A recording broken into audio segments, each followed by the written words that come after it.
والسلام على سيد المرسلين وعلى آله وصحبه أجمعين رضي الله عنكم وقال رضي الله عنه ونفعنا الله بعلومه في الدارين آمين. Bab kesombongan. Kesombongan adalah kebanggaan dalam diri karena meyakini kedudukannya melebihi kedudukan orang lain.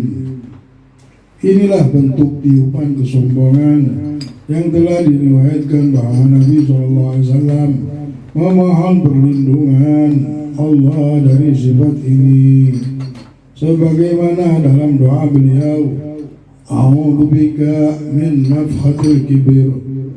Aku berlindung kepadamu ya Allah dari tiupan kesombongan, seperti yang disebutkan dalam firman Allah, Inna fi sudurihim illa kibrun ma hum bibalighi.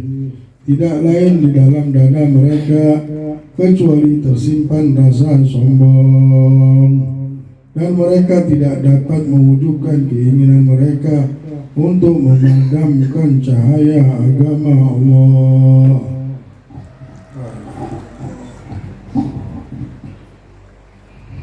Kesombongan merupakan sifat pada diri manusia, sedangkan takabur adalah ekspresi dari kesombongan yang ada dalam diri, dikeluarkan melalui anggota tubuh.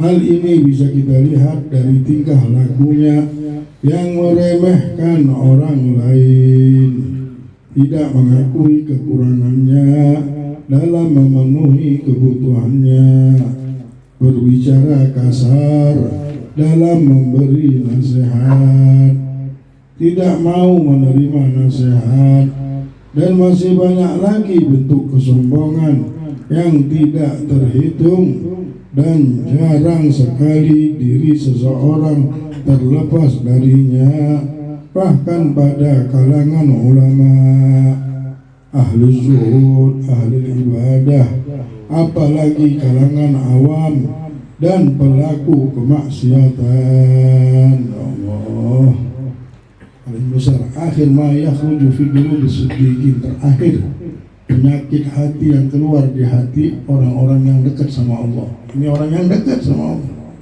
Apa? Hubbul jah, cinta dengan kehormatan. Itu terakhir penyakit hati, penyakit yang keluar. Ya Allah, Nabi Muhammad minta perlindungan terus dari penyakit ini, karena tidak akan bisa tinggal di surga orang yang pernah sombong. Tidak bisa. Dekat sama Allah pun Allah tidak terima. Dan banyak yang kena ini orang yang punya harta, orang yang punya ilmu, orang yang punya istimewaan, akan ada tiupan-tiupan penyakit kesombongan. Maka dari itu kita disuruh terus mengoreksi diri, banyak-banyak minta ampun sama Allah, kita istighfar terus, karena kesombongan ini bisa membuahkan bala untuk diri kita. Gara-gara tingkah laku ini timbul balak-balak. Kalau pengen tidak balak, orang bilang pengen tidak ada tiupan angin, nunduk gitu, lewat anginnya. Kalau kita tidak nunduk, kena angin. Itulah hidup ini. Kalau pengen tidak punya balak, balak kita ringan, dijauhkan dari balak, banyak nunduk sama kita. Nah, paling bagus untuk menghilangkan daripada penyakit tersebut, dan juga supaya kalau kita lupa, penyakit itu tidak menjadikan diri kita sakit. Banyaki istighfar. Kita lupa, kita kadang-kadang tidak tahu, tiba-tiba ketiup itu. Ada sombong lewat, ada sombong yang tambah lagi banyak ketemu orang, banyak ngomong sama orang. Nah, kalau banyak ngomong sama orang, banyak ketemu orang, nanti sifat-sifat ini muncul di hati kita. Na'udzubillah min dzalik. Mudah-mudahan Allah selamatkan kita dari tiupan kesombongan ini, dari penyakitnya, bahayanya, dan lain-lainnya. Amin ya rabbal alamin. Jenis kesombongan terburuk adalah keengganannya menuntut ilmu. Ini sombong paling dahsyat. Menuntut ilmu, tidak mau punya guru, tidak aku hebat, tidak ada gurunya. Guru orang dulu itu sekarang udah mati, tidak mau belajar lagi. Guru saya dulu di hutan, Guru saya dulu di sini di sana, la ilaha illallah. Nggak mau belajar lagi sudah. Inna lillahi wa inna ilaihi raji'un. Menerima kebenaran dan mematuhinya, dan tidak mau menerima kebenaran, tidak mau mematuhi kebenaran. Egonya saja yang muncul. Allah berfirman, al-yawma tujzauna al-'adzab al-huni bima kuntum taquluna 'ala Allahi al-haq wa kuntum an ayatihi tastakbirun.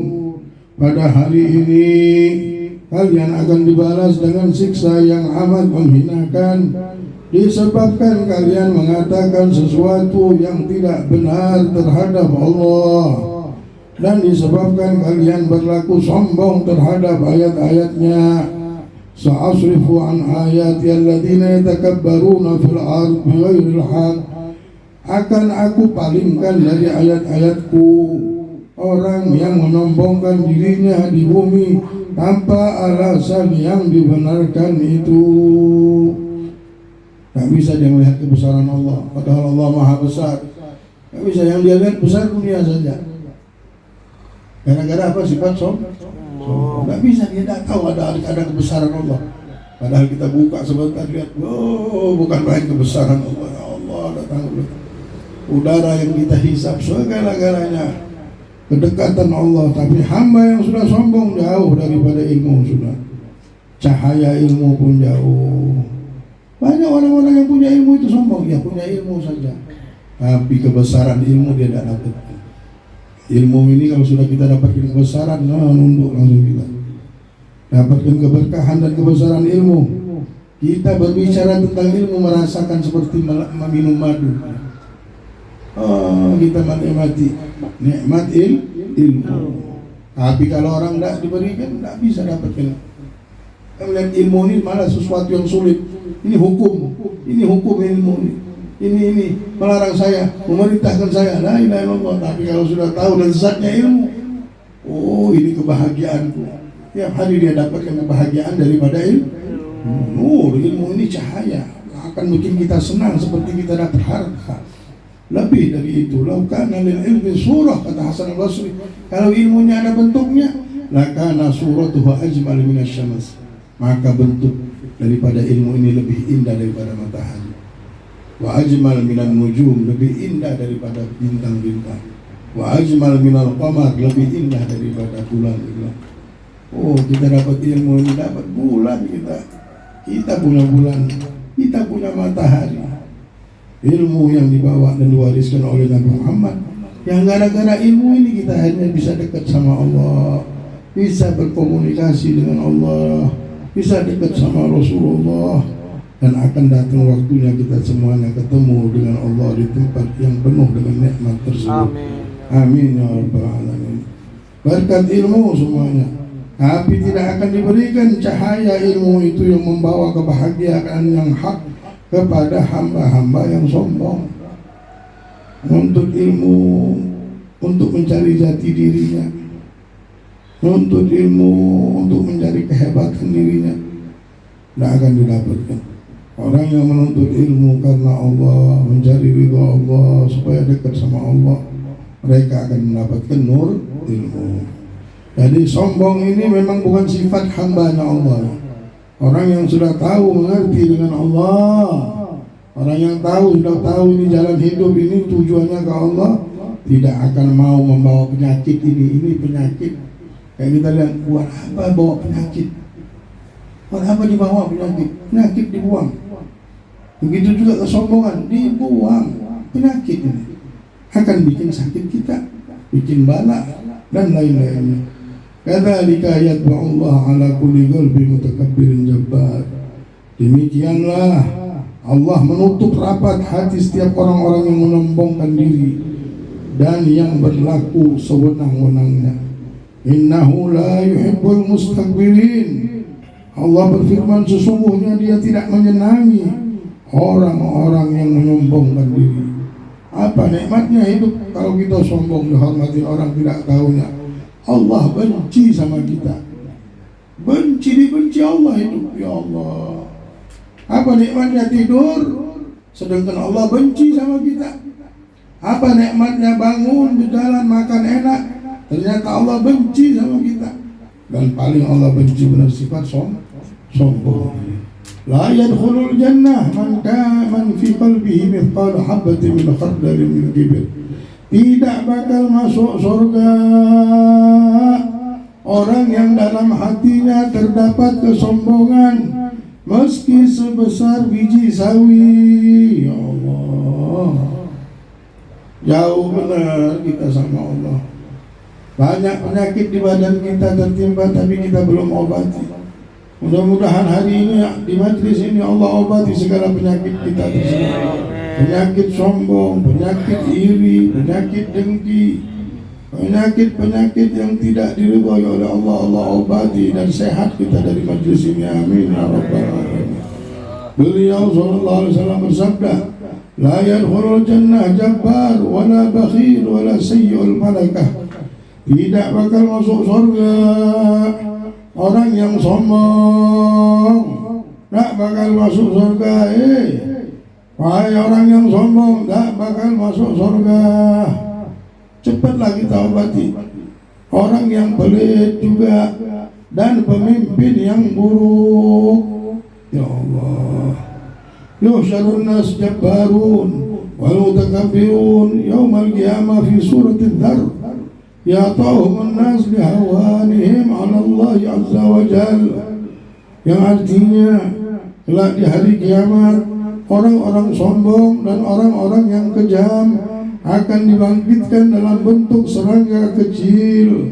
Mereka akan diinjak-injak oleh orang-orang karena kehinaan mereka di hadapan Allah. Nabi SAW bersabda, la yanzurullah ila rajulin yajurru izharuhu batara. Allah tidak akan melihat seseorang yang menarik sarungnya sewaktu berjalan karena kesombongan. Dulu orang-orang yang sombong kalau pakai baju panjang sampai menyentuh tanah. Yang narik itu maksudnya orang yang pakai baju panjang karena kesombongan, bukan karena memang tidak bisa pakai bajunya kebenaran ukurannya panjang. Memang dibuat baju itu untuk kesombongan. Memang dulu orang yang hebat-hebat itu bajunya panjang. Nah, orang yang berbuat ini maka Allah tidak akan melihat mereka.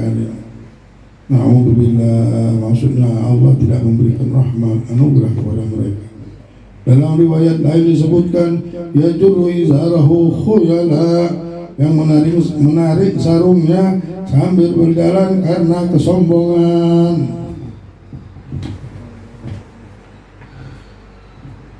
Allah mewahyukan kepada Musa alaihissalam, innama aqbalu salata man tawadha'a li'azamati wa lam yata'adzam ala khalqi wa alzama qalbahu khawfi wa kaffa nafsahu 'an syahwat min ajli. Sesungguhnya aku menerima salatnya orang yang tunduk pada keagunganku, tidak membanggakan dirinya di hadapan makhlukku, hatinya selalu diliputi rasa takut kepadaku dan menahan dirinya dari hawa nafsu semata-mata karena aku. Disebutkan dalam hadis, arba'un la yu'tihinna Allah illa man yuhibbu as-samtu wa huwa awwalul ibadat wa tawakkulu 'ala Allah wa tawadhu'u lillah wa zuhdu fid dunya. 4 perkara yang tidak Allah anugerahkan kecuali pada orang-orang yang ia cinta: berdiam diri, ia permulaan langkah ibadah. Kedua, pasrah kepada Allah. Di langkah awal orang ibadah itu orang yang senang berdiam diri. Yang kedua, pasrah kepada Allah. Yang ketiga, rendah hati di hadapan Allah dan zuhud terhadap materi duniawi. Ini tidak Allah berikan kecuali kepada hamba-hamba yang dia cintai. Yusuf bin Asbat berkata, sifat wara meski sedikit menyamai banyak amal kebaikan. Begitu juga rendah hati meski sedikit menyamai banyaknya mujahadah dalam ibadah. Ini wara sama sifat apa? Sama sifat berdiam diri, sifat wara, dan juga sifat apa? Tawadhu. Ini walaupun amalannya sedikit tapi bisa melewati banyak-banyak ibadah seperti sholat malam. Kalau orang sudah bisa wara, mencukupi, bisa menutupi kekurangan-kekurangannya dari ibadah yang lain. Al-Fudail pernah ditanya tentang tawadhu, lalu beliau menjawab artinya adalah kamu tunduk dan mau menerima kebenaran meskipun kamu dengar dari mulut anak kecil. Al-Hasan berkata, arti tawadhu adalah tidaklah kamu berjumpa dengan seorang muslim melainkan kamu memandangnya berjasa atas dirimu. Abu Yazid berkata, selama seorang hamba merasa bahwa di kalangan manusia ada yang lebih buruk darinya, berarti ia seorang penyombong. Sifat rendah diri pada tiap orang bergantung ma'rifatnya pada Tuhannya dan pengetahuannya akan diri sendiri. Karena orang yang sombong menyaingi Allah pada sifat-sifatnya yang tidak pantas dimiliki kecuali oleh dirinya saja. Hal ini seperti yang disebutkan dalam hadits qudsi, al-'azamatu izari wal kibriya'u ridai faman nazani fihi ma qasamtu. Sombongan adalah pakaianku dan keagungan adalah selendangku. Barang siapa menyaingiku pada keduanya, pasti aku hancurkan. Jadi seluruh makhluk adalah hamba Allah, dan hanyalah Allah yang berhak untuk mengagungkan diri dan menyombongkan diri atas mereka, sedangkan yang lain tidak pantas menyombongkan diri satu sama lain. Wa a'lamu bikum idza ansha'akum minal 'ard wa idza antum ajinnatun fi butuni ummahatikum fala tuzakku anfusakum wa a'lamu biman ittaqa. Dia lebih tahu tentang kalian ketika kalian diciptakan dari bumi dan ketika kalian masih berupa janin di perut ibu-ibu kalian. Dia lebih tahu siapa orang yang bertakwa. Sebaiknya seorang hamba mengambil pelajaran dari pelaknatan iblis lantaran kesombongannya dan kisah ahli ibadah Bani Israel terhadap kalangan bawah mereka. Disebutkan dalam hadis, kafa bil mar'i ithman an yahdira akhahul muslim. Cukup berdosa, maksudnya cukup untuk masuk neraka dengan dosa ini ya, bagi seorang yang meremehkan saudaranya sesama muslim. Cukup alasan ini untuk kita masuk neraka, bahwa kita ini penghuni neraka. Dengan apa? Dengan kita sedang menghina saudara kita muslim. Memang menghina tidak boleh manusia. Siapapun yang kita lihat, jangan kita merasa dia lebih mulia, kita lebih mulia. Kita saja yang lebih paling hina. Itulah, jangan terlalu banyak bisikan di hati. Bagaimana supaya tidak ada bisikan di hati? Kita ketemu orang, itulah zikir dan timnya. Orang kalau banyak berzikir, bisikan-bisikan itu tidak datang lagi. Karena sering berzikir, akhirnya bisikan itu tidak datang. Tapi kalau sudah jarang berzikir, hatinya mulai.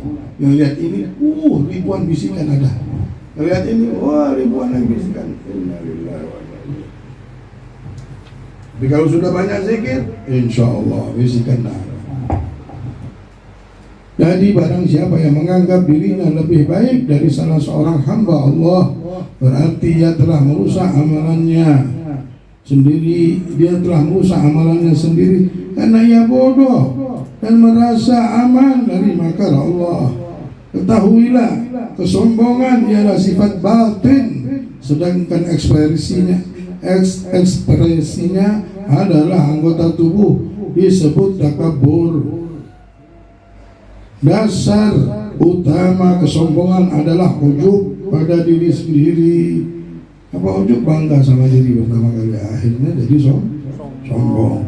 Barang siapa yang merasa takjub pada dirinya atau ilmunya atau amalannya atau hal-hal yang lain, berarti ia telah menyombongkan diri. Para ulama merasa bersalah terus hidup, minta ampun terus sama Allah. Ya Allah, ya Allah, takut benar kita lulus. Habib Abu Bakar Al-Admi, punya Abah Abdullah Al-Aidrus.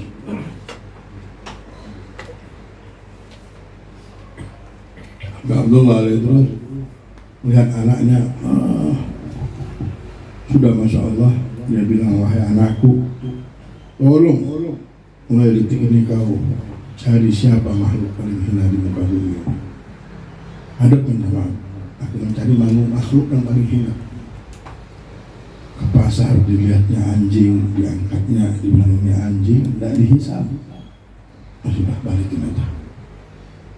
Dilihat pemabuk ini kalau taubat jadi kekasih Allah. Allah yuhibbut tawabin. Nah jadi ada yang dia lihat, ada semuanya. Datangnya dia sendiri, mana kata abahnya, mana makhluk yang paling hina? Tidak ada. Mesti ada dia bilang. Saya inilah makhluk yang paling hina. Aku tidak melihat makhluk Allah ini kecuali semuanya punya kemuliaan juga. Jika aku lihat, akulah yang paling hina, wahai Bapak. Senyum para abahnya. Mulai detik ini, wahai anakku Abu Bakar, kau tidak boleh lagi tinggal di negeri ini. Kau pergi ke Aden dulu. Di situlah kau berdakwah. Tak mungkin dalam satu sarungnya ada 2 pedang. Masih muda. Pergi ke Aden, tidak diterima sama orang Aden. Aden ini kan udah maju, ulama banyak, orang-orang hebat, kota maju. Bilang kalau kalian mau tinggal di sini, ya diejeklah sama orang sana. Boleh tinggal di sini dengan syarat. Ulama sudah banyak di sini, kami butuh orang karomat yang berdoa hujan susu keluar. Itu yang kami mau. Kalau ulama ngajar saja tak. Akhirnya berdoa itu sudah mudah. Begitu dia berdoa minta. Ya sama subbil laban Ibn Abdullah dakhala al-adan. Wahai langit, turunkanlah hujan susu. Anaknya Abdullah ini mau masuk kota Adan. Hujan susu langsung. Sebentar saja tapi. Wah, orang mulai terkejut. Nah, tapi makomnya Habib ini seperti sultan memang. Berkat apa? Berkat tawadhu. Bukan gara-gara dia sombong. Allah yang mengangkatnya. Man tawadha rafa'ahu Allah. Barang siapa sudah tawadhu, sudah merasa dirinya hina, Allah, itulah para awliya. Orang-orang kalau sudah dicinta sama Allah, kadang-kadang terhinakan dengan maksiatnya. Jadi maksiat tiba-tiba. Kenapa? Diuji sama Allah. Biasa dihormatin orang, dimuliakan, tiba-tiba ada tingkah lakunya dia yang aneh, dijatuhkan dari atas. Dia taunya di situ dia dapat mustika. Karena di situ dia tidak bisa lagi mengangkat dirinya dan kesombongan. Karena disitulah Allah mau mengobati penyakit-penyakit. Karena terakhir yang keluar di hati orang yang sedih ini senang dengan kedudukan. Orang yang punya ilmu, punya harta, punya kelebihan sering mendapatkan itu. Nah, terkadang sebelum itulah para ulama bilang, jangan sampai kita kena sentil, banyak-banyak minta istighfar. Karena Allah kadang takutnya kita tidak sanggup. Minta kelembutan Allah. Nah, ketika terlempar itulah banyak orang. Bola ini akan naik melambung tinggi ketika dilempar ke bawah dulu. Lempar ke bawah dulu baru naik tinggi dia. Begitulah orang-orang soleh dulu. Dengan ujiannya Nabi Muhammad 13 tahun ditekan di Makkah. Nah, makan dihina orang, dibilang setiap ketemu orang tukang sihir, pembohong. Setiap ketemu orang begitu. Ya Allah, Nabi itulah yang menjadikan Nabi Muhammad besar. Semua Nabi Abu Bakar Adni ini, abahnya mau tidur di mana? Tidur di sebelah sampah. Tidur di sebelah sampah di Surabaya untuk mendidik ininya dulu. Supaya jadi tawa dulu. Kita baru tahu hukum sedikit sudah marah-marah di mimbar. Tidak bisa, tidak boleh marah. Tidak ada. Nabi Muhammad berceramah dengan kelembutan, rahmat, ngajarin orang, ngajak orang dengan rahmat, mengangkat suara supaya orang dengar, bukan marah. Memang benar-benar ini ajaran bersih, suci ya. Tidak ada campur hawa nafsu. Jadi ilmu ini kalau sudah bersih, suci, cahayanya ini, ya Allah, bisa menjadikan orang ini terangkat derajatnya. Dahsyat benar, orang selamat sampai dapat surga orang dengan ilmunya Nabi Muhammad. La ilaha illallah Muhammadur Rasulullah SAW. Jadi hadirin rahimani wa rahimakumullah, ini ada satu penyakit ini jangan kita punya. Harus kita lihat setiap hari, setiap kita bergaul, riwayat penyakit ini langsung cepat-cepat. cepat-cepat mulia kita. Ini Habib Abu Bakar Adi yang saya ceritakan.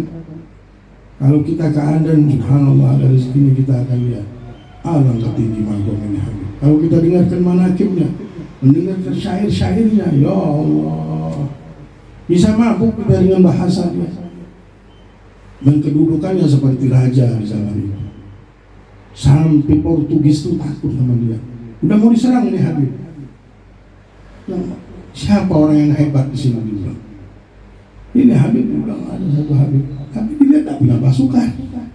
Di masjid duduknya, kerajaannya duduk di masjid. Datang dia bilang kami akan kirim kapal ke sini. Urusan perangnya kan bukan sama Habibnya ini, sama negeri waktu itu. Habib bilang, kenapa kalian mau nyerang sini dengan begini-begini? Dinasihatin sama Habib. Nah, tahunya kami akan serang sini. Oh, dihancurkan. Ada berapa kapal kalian kirim? Ada 12 kapal. Ambil ember. Ya, ambil yang kertas 12 biji taruh. Ini kapal yang pertama, tenggelam. Didiamkan. Benar kah dia bilang? Tak tahu, ya benar, ada burung datang. Tak lama burung datang kasih tahu. Dia bilang, Jenderal, sekarang ini kapal kita tenggelam, sisa lagi 8 biji, bagaimana ini? Diambilnya lagi, truk 2. Datang lagi burung, Jenderal, ini begini. Dia bilang, ya Habib cukup. Sudah, bendera putih dulu. Daripada kita berperang, kita mati hancur semuanya. Dia bilang, satu kapal dengan Habib ini aja, pakai tangan aja. Nah, mulai detik itu orang Portugis apapun, cuma Habib ini yang berdakwah dia, yang lain mau dibunuhnya semuanya. Nah, ini semuanya berkat tawa. Kita hidupnya senjata kita tawalu. Oh, orang menghina seperti ini. Lihat 1 tahun 2 tahun berubah kita. Gara-gara kita tawadhu 1 tahun 2 tahun, kadang-kadang nggak sampai 2 bulan aja diangkat sama Allah. Udah janjinya Allah. Tapi orang yang sombong, surga pun nggak bisa dapat. Tergadai surga kita gara-gara sombong. Baik itu sombong punya ilmu agama, sombong dengan ibadah kita, sombong dengan amalan kita. Ujub ini semuanya lahir dari bangga sama diri. Jadi setiap beramal kita terima kasih juga, Allah Engkau izinkan aku. Karena yang kebaikan dari Allah, supaya tidak sombong. Supaya tahu benar, ya Allah, untungnya aku hamba yang hina Engkau izinkan aku sholat. Aku hamba yang hina Engkau izinkan aku nolong orang. Engkau harumkan namaku di hadapan makhlukmu, ya Allah. Engkau. Nah, itulah banyak berdoa orang dulu supaya penyakit ini, sombong ini hilang. Bukan doa diminta saja, kau mau dikasih dengan Allah. Kau mau dikasih kita dengan Allah. Allah Maha Mulia. Kita duduk sama Allah langsung dapat kemuliaan. Kita duduk sama manusia ketemu sekali belum tentu, malah kita dihina, ini si fulan begini gini. Kalau sama Allah kita duduk malam-malam, ya Allah, Engkau muliakan aku, ada ngomong. Nah, baru kita dekat sama Allah. Ini hidup kita harus begitu, ya. Harus bersama Allah. Dan orang yang bersama Allah ini ngomong ya malam-malam sama Allah, ngomong sama Rasulullah. Itu namanya kita sudah mulai bersentuhan sama Allah.